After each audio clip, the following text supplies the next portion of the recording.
Recevez la délégation. Recevez la délégation. C'est l'avenir de nos enfants qui est en compte et c'est aujourd'hui qu'il faut agir. Contre les réformes 2019 du PIAL, contre les réformes qui vont arriver, contre la fin des REP et des REP+.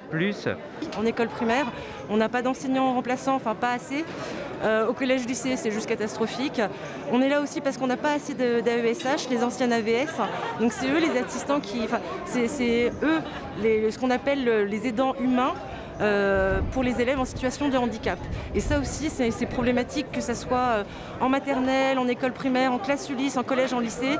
C'est vraiment très problématique. Par exemple, on peut avoir 30 enfants qui ont des besoins, qui sont notifiés et qui n'ont que 3 interlocuteurs, en fait 3 adultes, donc 3 AESH pour eux. Ça, c'est juste un petit exemple.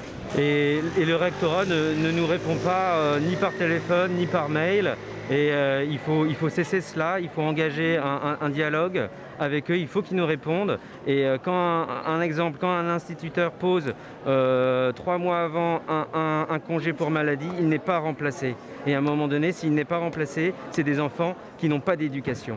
On demande aux parents d'élèves, associations, collectifs, de bien vouloir venir rejoindre les organisations syndicales. On va se concerter juste 2 minutes.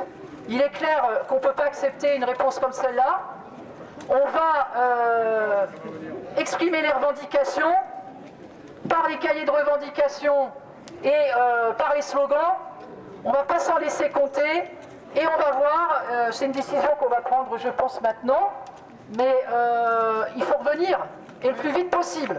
On est obligé de constater que dans les conditions qui nous sont accordées aujourd'hui, la rentrée de 2021, elle ne pourra pas avoir lieu, c'est juste pas possible. Dans notre collège, ce qui se passe, c'est que ça fait 3 ans qu'on nous rajoute une classe supplémentaire en 6e.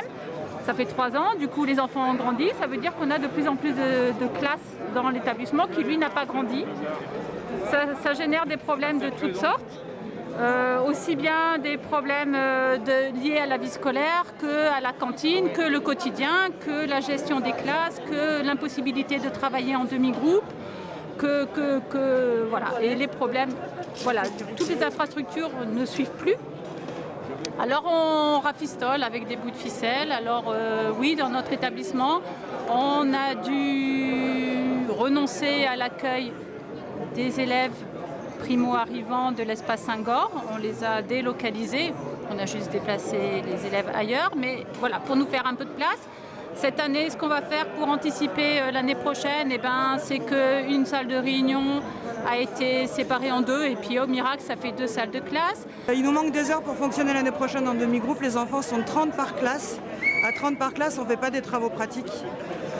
Comme le rectorat ne nous reçoit pas et qu'on se rend compte qu'on a les mêmes difficultés avec 4 listes d'autres parents, d'autres collèges de Montpellier, les 4 du sud de Montpellier, on s'est mis ensemble pour essayer de faire pression au rectorat. On voit que ça ne marche pas. Nous, on a vu que les parents se sentent seuls et à un moment donné, quand le collectif est né, ils ont compris que les difficultés, on les a tous, on les rencontre tous. On parle souvent d'insécurité, mais c'est un vrai faux problème. On a une problématique plus spécifique puisqu'on est dans un collège où il n'y a aucune mixité sociale, avec des problématiques qui sont reconnues nationalement, puisqu'on a le président Emmanuel Macron qui est venu en visite dans cet établissement-là suite à un certain nombre d'incidents qui ont été gérés par la police. Il est venu visiter ce qu'on appelle un four qui est juste à côté du collège. On a la cité éducative qui investit aussi, et en parallèle, le rectorat, sur ce même secteur, retire des moyens. Et donc, en fait, nous, on souhaiterait que le rectorat aille dans le même sens que l'État, c'est-à-dire qu'il investisse sur ces établissements pour une éducation durable auprès de ses élèves. Il y a des jeunes qui ont l'identification Ulysse qui se retrouvent en 6e ordinaire parce qu'il n'y a pas de place. Du coup, c'est des enfants en grande difficulté. Du coup, s'ils font le bazar en classe. Nous ne pouvons à ce jour que soutenir ces personnes-là, nos élèves, l'éducation de nos enfants. C'est tellement primordial. L'une des idées, c'est de s'adresser au ministre pour lui dire que le mépris, ça suffit. Et ce qui vient de nous arriver illustre encore à quel point on est méprisé, parce qu'on est quand même au moins 300 devant le rectorat et qu'on refuse de nous recevoir, comme certains établissements qui ont fait des demandes d'audience qui n'ont jamais été reçues, comme les lycéens sur qui qu'on a intimidé devant Henri IV la semaine dernière à Béziers. Il faut quand même le dire, c'est tout un contexte. Monsieur le ministre de l'Éducation nationale, dans les déclarations publiques des dirigeants politiques, l'école est une priorité lorsqu'il s'agit de renvoyer les élèves en classe, même quand les conditions sanitaires minimales ne sont pas garanties, comme après le confinement de 2020.